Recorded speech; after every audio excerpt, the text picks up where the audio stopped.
Harriet decided it might be a good time to call her friend Kathy. The television had been nothing but static on every channel for over an hour now, and only about 10 minutes ago 4 of the 40 channels she normally received had come back on the air. It was Saturday night, and she did not want to miss her new program, where her favorite movie stars would dance with each other.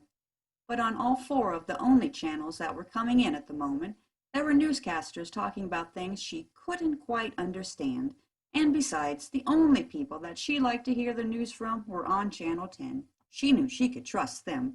They were likable, trustworthy, and the young woman on that channel even attended her church.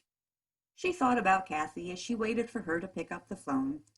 They had been the best of friends since grade school, but up until 5 or 6 years ago, they had not spoken. In fact, after Harriet had found out that Kathy and her husband Walter had been having an affair, she had hated her, spending much of time telling anyone that would listen about her vile, backstabbing ex-friend and what a terrible person she was.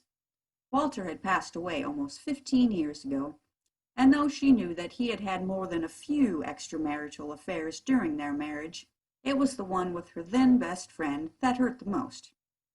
Walter had been a salesman who had been on the road a lot, and it was expected that he would get lonely out there some nights. And though the first time she had found out about his motel adventures hurt terribly, she had come to expect his infidelity as just part of their marriage. He had been a good provider. Rarely had he struck her in moments of anger, and he had even been a long-time youth leader in their church, and Harriet had tossed aside long ago as ridiculous the hush talk of her husband's inappropriate behavior towards some of the young girls in the youth group. She put the phone back into its cradle after the 20th ring, thinking perhaps that her friend was indisposed at the moment. After all, they were both in their late 70s now, and not everything worked as well as it had in their younger years. But that was to be expected. As she walked to the kitchen to make a cup of tea, she pushed back the thoughts of her own body and how she had started to despise it. It was failing also, and she wanted more often than not the vitality and looks she'd had in her younger years. "It just isn't fair," she said as she put the kettle on the stove. "God just isn't fair." She immediately had a twinge that maybe she shouldn't have said that, but shrugged it off just as quickly. It was true, and when she saw him, she would tell him so. Harriet held what she considered a high position of authority in the church that she had been attending regularly since her youth. She was on the finance committee, and nearly all the financial decisions were placed in her lap.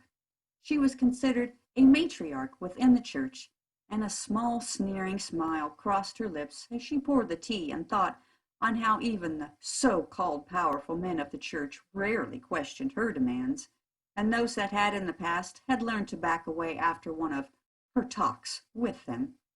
She thought briefly on 3 of the 13 pastors that had led their congregation over the last 60 years, how she had made it a point to let them know just how far they could go and no further in their sermons. She and others that agreed with her, or that had in one way or another been made to agree with her decisions, had let all of these men who stood behind the podium know that these foolish ideas of submission and conviction were to be kept in check. Those who had tried to force the ridiculous notions of continued obedience and loving everyone had been asked politely to move on, but those 3 who had tried to stand their ground to preach the truth of the Word of God, as they had called it, had found themselves forced out.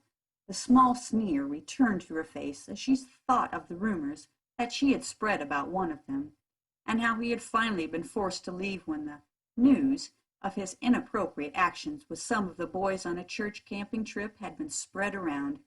Harriet actually let out a little giggle when she recalled the flowing tears of this pastor's wife as she tried to inform those in the congregation that would listen to her husband's devotion not only to her, but to all those who called Christ Lord. "You showed him who was the Lord of the church that day, didn't you, Harriet?"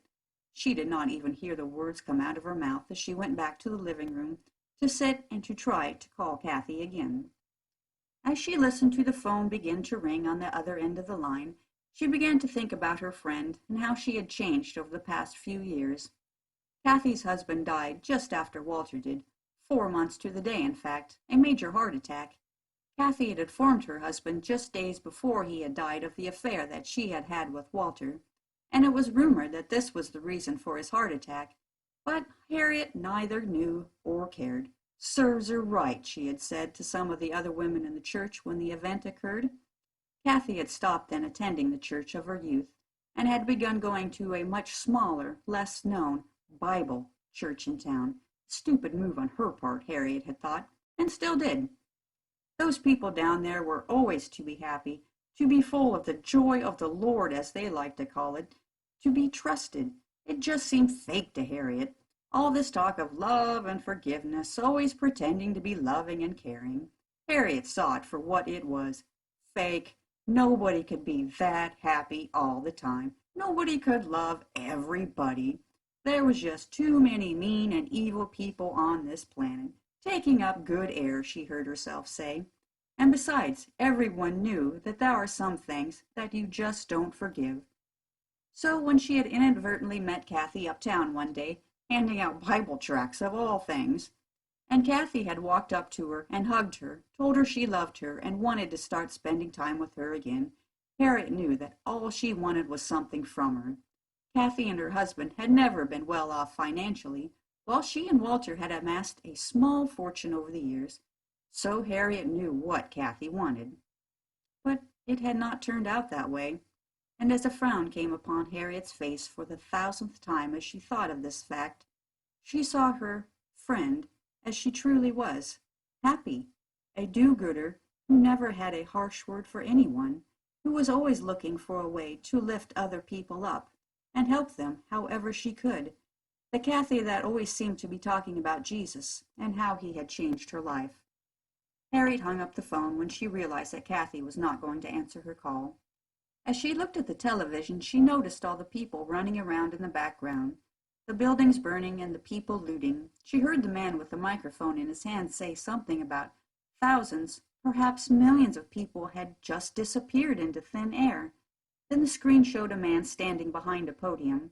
He started talking about the events that had occurred, how he understood our confusion and fear in these moments, and that he was here to help.